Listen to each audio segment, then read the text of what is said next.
I sat in the boardroom watching Vaughn present my work. The projector displayed slides I had designed, filled with analytics I had built from scratch. But when the credits appeared, only one name glowed on the screen: Vaughn Matthews, Director of Strategy. My name was gone, completely erased.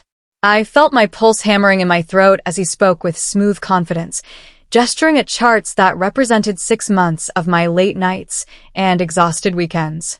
The board members nodded approvingly, scribbling notes. A few smiled at him. My hands gripped the armrests of my chair, positioned against the wall like I was some intern observing for experience. I wanted to stand up and shout the truth, but my voice stayed locked in my chest. The applause started, echoing around the polished table.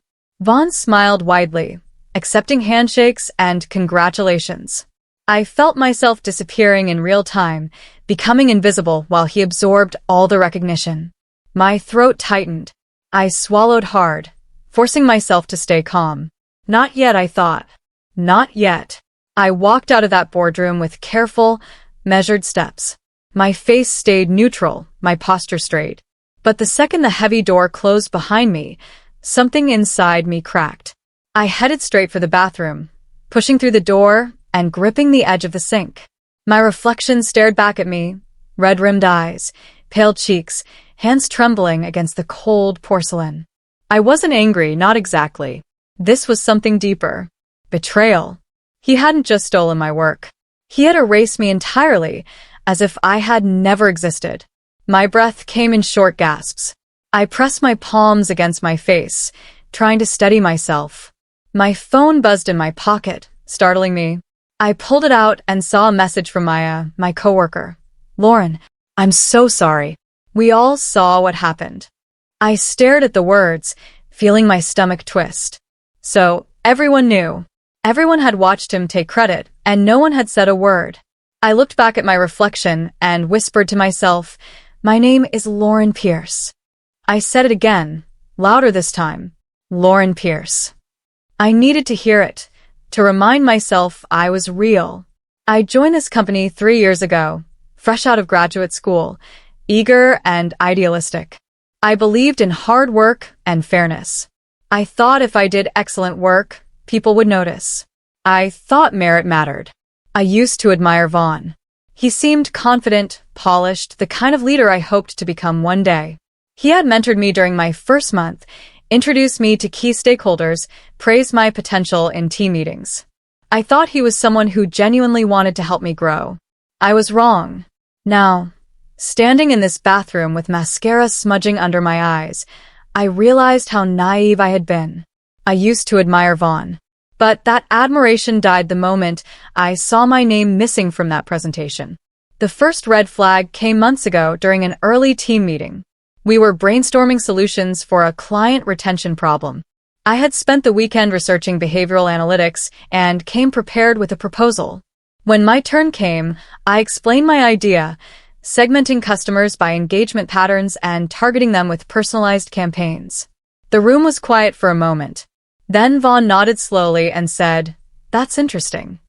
20 seconds later, he repeated my exact idea almost word for word, claiming it as his own insight.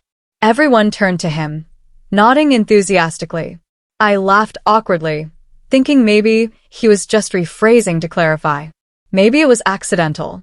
But then someone asked him to explain his idea in more detail, and he did, using my research, my language, my logic. I sat there stunned, realizing what had just happened. I told myself it was a misunderstanding. I told myself he would correct it later. He never did. A few weeks after that meeting, I was assigned the major analytics initiative. It was the biggest project of the quarter, designed to overhaul how our company tracked customer behavior and predicted trends. I was thrilled. This was my chance to prove myself, to show what I could do. Vaughn called me into his office and congratulated me, his hand squeezing my shoulder just a little too long. It wasn't inappropriate, but it felt possessive somehow, like he was marking territory. He smiled warmly and said, "This is a big opportunity for you, Lauren. Just keep me in the loop, okay? I want to make sure you have all the support you need." I nodded eagerly, grateful for his guidance. I didn't realize then that keeping him in the loop would become a weapon he would use against me. I left his office feeling energized and ready. I had no idea what was coming. The next 3 months were a blur of late nights and takeout dinners. I worked until the office was empty, the hum of computers and distant traffic, the only sounds around me. I built the analytics framework from scratch, writing code, testing models, refining outputs. I lived and breathed this project. My apartment became a place I slept for a few hours before returning to the office. My friends stopped inviting me out because I always said no. I was exhausted, but I was also proud. This was mine. Every line of code, every insight, every recommendation, I had created it all. Vaughn started demanding frequent progress updates. He would send me messages at odd hours. "How's it going? Send me what you have." But when I sent him drafts, he barely reviewed them. He never offered feedback or suggestions. He just acknowledged receipt and moved on. I didn't think much of it then. I assumed he was busy. One afternoon, I sent Vaughn a detailed memo summarizing my progress. I explained the methodology, the early results, and the next steps. It was thorough and polished. 2 hours later, I saw that same memo forwarded to the senior leadership team. But Vaughn's name was at the top, his signature at the bottom. There was no mention of me. I stared at my screen, rereading the email chain 3 times. My hands went cold. I felt a sharp ache in my chest, a sinking realization that this wasn't an accident. He had deliberately removed my name and presented my work as his own. I wanted to say something. I drafted an email asking him to clarify the authorship, but I deleted it. I told myself it was just this once. Maybe it was a mistake. Maybe he would correct it in the next update. I decided to stay quiet. Just this once. But my team noticed. During a coffee break, 2 colleagues pulled me aside. One of them, Marcus, looked uncomfortable as he asked, "Lauren, why isn't your name on any of the progress reports? Everyone knows you're doing all the work." I forced a smile and deflected. "It's fine. Vaughn's coordinating everything. I'm just happy to contribute." They exchanged glances, but didn't push further. I wanted to believe in fairness, in the idea that the truth would eventually surface. I didn't want to seem petty or insecure. But a few days later, I overheard Vaughn talking to another director in the hallway.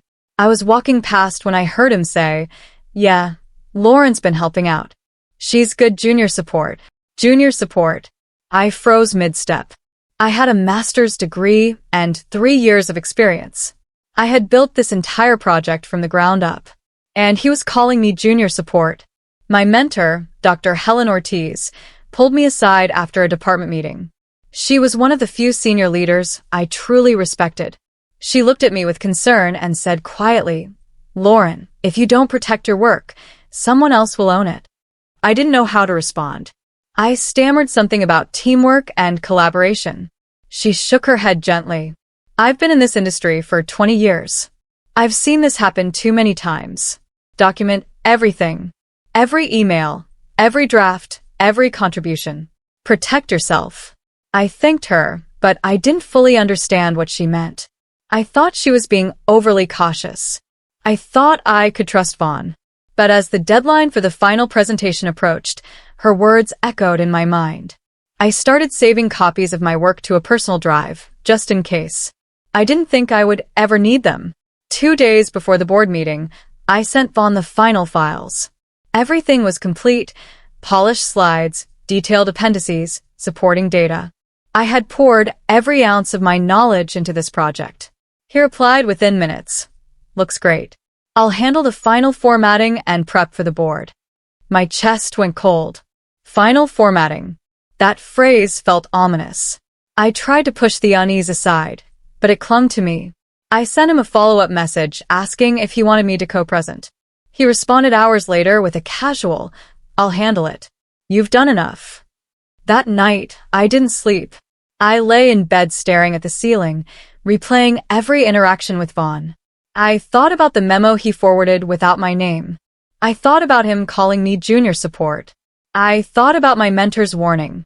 My stomach churned with dread. I knew something was wrong, but I didn't know how to stop it. The morning of the board meeting, I walked into the boardroom expecting to co-present. I had prepared talking points, rehearsed key explanations, and even picked out a professional outfit. But when I entered the room, I saw only one name card at the front of the table, Vaughn Matthews. My chair was placed against the wall, far from the main table, in the section where junior staff sat to observe. My heart sank. I stood there for a moment, frozen, as board members filtered in and took their seats. Vaughn glanced at me briefly and gave a slight nod, as if to say, "Just sit down." I wanted to say something, to ask why my name wasn't included, but the room was filling up quickly. The CEO arrived, and everyone settled. I walked slowly to my assigned chair and sat down, my hands folded tightly in my lap. I stayed silent, completely silent.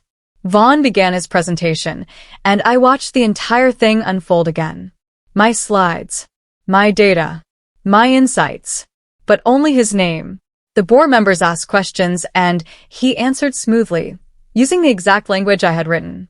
I sat against the wall, invisible, while he absorbed all the credit. But this time, something shifted inside me. I wasn't just hurt anymore. I was decided.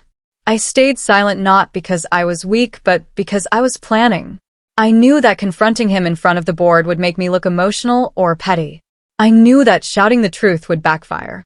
So I sat there calmly, watching, listening, documenting every word in my mind. When the presentation ended and the applause began, I didn't clap. I just whispered to myself so quietly that no one else could hear. Okay. It was a promise, a declaration. I wasn't going to let this stand. After the meeting, I returned to my desk. The office felt strangely quiet, even though people were moving around me. My colleagues avoided eye contact, their discomfort obvious. Maya stopped by my desk briefly and squeezed my shoulder without saying anything. I didn't cry. I didn't confront Vaughn. I didn't send angry emails or storm into his office. Instead, I opened my laptop and began methodically saving files to my private drive. Email threads, Slack messages, draft documents with version histories clearly showing my name as the author. I worked quickly and quietly, my fingers moving across the keyboard with purpose. Every file had timestamps. Every piece of evidence was organized into folders labeled by date and topic. I backed everything up to a cloud server and a physical hard drive. My plan was forming piece by piece. I wasn't going to fight Vaughn with anger or accusations. I was going to fight him with facts. Over the next few days, I compiled everything. I pulled email timestamps showing when I sent Vaughn my work and when he forwarded it to leadership under his name. I saved Slack conversations where I explained methodologies and answered technical questions. I downloaded original drafts with metadata showing I was the creator. I even found version histories in our shared drives that clearly tracked my contributions. Every file had my name embedded in the metadata, in the comments, in the edit logs. It was all there, undeniable and objective. I organized it into a single folder with a neutral title, Project Documentation. I didn't add any commentary or accusations. I didn't need to. The evidence spoke for itself. I felt a strange sense of calm as I reviewed the folder one last time. I had built something they couldn't erase. My work was protected now. I started speaking casually to key people around the office. I reached out to Adrian, the finance analyst who had validated my financial modeling for the project. We grabbed coffee, and I asked how his part of the project was going. He said, "Honestly, Lauren, your models were spot on. I just plugged in the numbers and everything worked perfectly." I smiled and thanked him. Then I spoke with Nina, the contractor who had built the visualization tools based on my specifications. She said, "You made my job so easy. Your documentation was the clearest I've ever seen." I also had a brief conversation with Diane, the executive assistant who scheduled board meetings. She mentioned offhand, "It's funny, Vaughn asked me to print his presentation, but all the file names had your initials on them." I didn't ask her to say anything. I just thanked her. But I knew she had noticed. And I knew none of them liked Vaughn. During the board meeting, one board member, Thomas Caldwell, had asked a detailed question about the methodology behind one of the predictive models. Vaughn had answered vaguely, deflecting with corporate jargon. I noticed Thomas looked unsatisfied. 2 days after the meeting, I sent Thomas a short, polite email. I didn't accuse anyone or complain. I simply wrote, "Hello, Mr. Caldwell. I noticed your question during the presentation about the predictive model methodology. I'd be happy to provide additional technical clarification if that would be helpful." I kept the tone professional and neutral. I offered value, not drama. He replied within an hour. "Yes, Lauren. Please brief me. Let's schedule a call." My heart raced as I read his response. This was my opening. I wasn't going around Vaughn out of spite. I was responding to a board member's direct request for clarification. No one could fault me for that. The call with Thomas was scheduled for the following week. During our conversation, he asked me to walk him through the technical logic behind the analytics framework. I explained it step by step, using clear language and specific examples. He asked follow-up questions, and I answered confidently. At one point, he paused and said, "This is excellent work, Lauren. I'm curious, how involved was Vaughn in developing this methodology?" I chose my words carefully. I developed the framework independently and consulted with Vaughn on strategic alignment. Thomas was quiet for a moment. Then he said, "I see. I'd like to schedule a full technical session with the board. I think they'd benefit from hearing this level of detail. Can you present?" My heart pounded. "Of course," I said. After we hung up, I sat back in my chair, staring at the ceiling.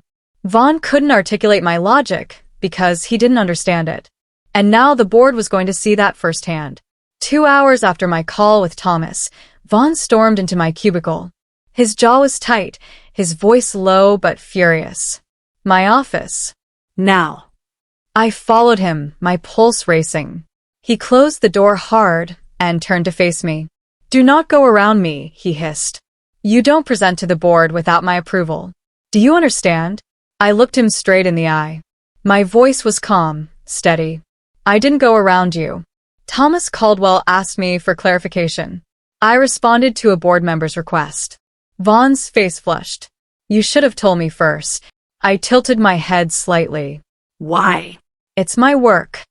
For the first time since I'd known him, Vaughn looked genuinely shaken. His hands clenched at his sides. He stared at me for a long moment, as if trying to intimidate me into backing down. But I didn't flinch. Finally, he said, "Be careful, Lauren." I nodded once and walked out of his office, closing the door behind me. I spent the next week preparing for the board presentation. I rehearsed every slide, every transition, every potential question. I practiced in front of my mirror, adjusting my posture, my tone, my pacing. I wasn't nervous about the content. I knew this project inside and out. But I wanted to be perfect. I wanted to be unshakable. I chose my outfit carefully. A tailored navy blazer, a crisp white blouse, and simple jewelry. Nothing flashy, nothing distracting. I wanted the board to focus on my words, not my appearance. The night before the presentation, I reviewed my notes one last time. I wasn't reclaiming dignity. Dignity was something no one could take from me. I was redefining the hierarchy. I was showing the board exactly who had built this project. I set my alarm, closed my laptop, and went to bed. Tomorrow, everything would change. The board meeting began at 9 in the morning. I walked into the room with my laptop and a printed copy of my slides. Thomas Caldwell greeted me warmly and introduced me to the other board members. Vaughn sat off to the side, his expression carefully neutral. I began my presentation.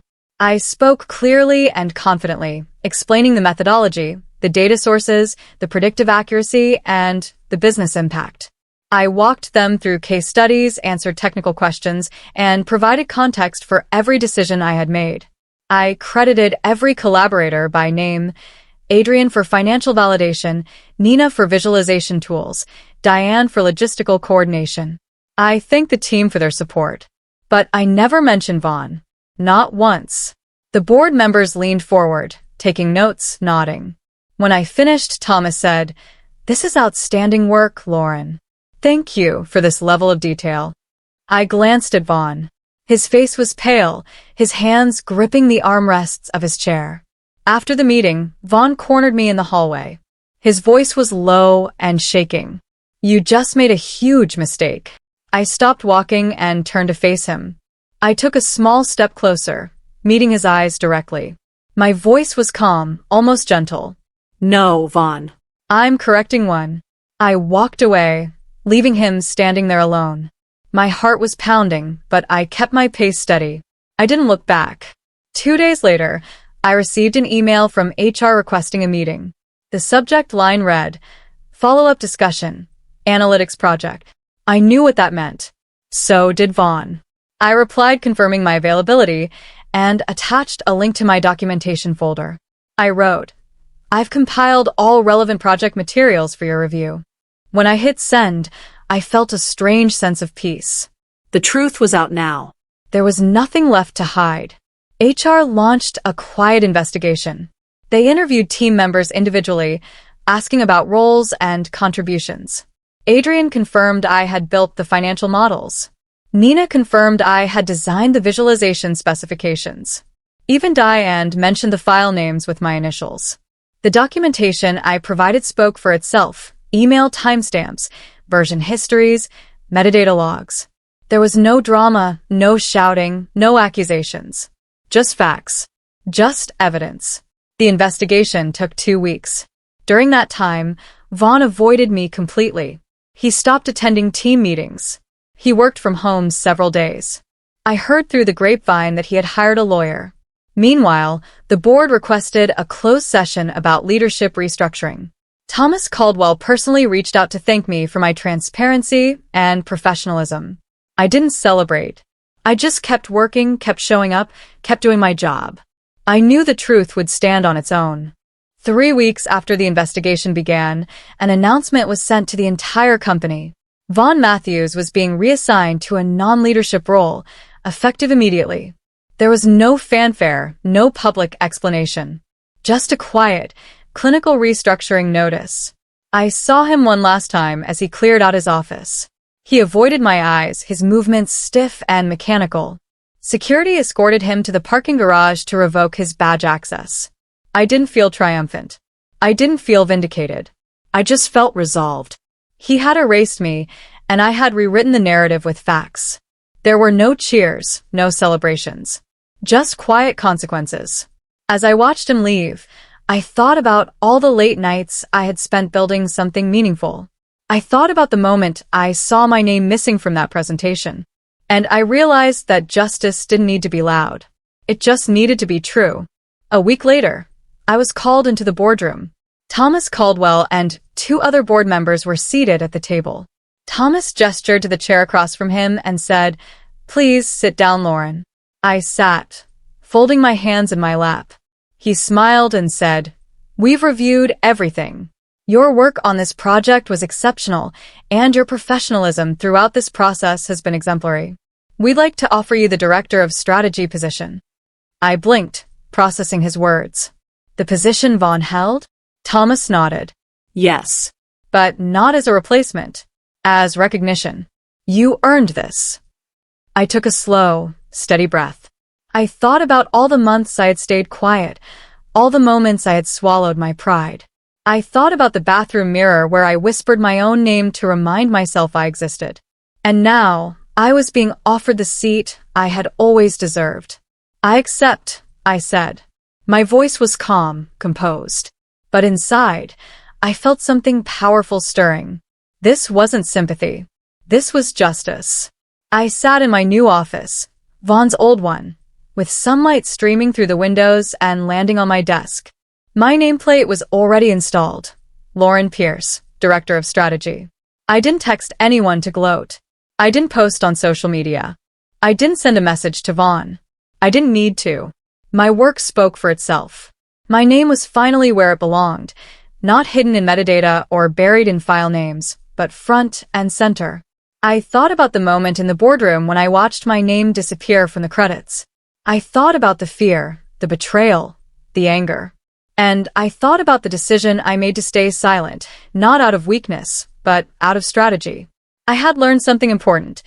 When someone tries to erase you, don't shout. Don't fight with emotion. Write your name where they can't remove it. Build something undeniable. Let the truth do the work. I leaned back in my chair, closed my eyes, and smiled.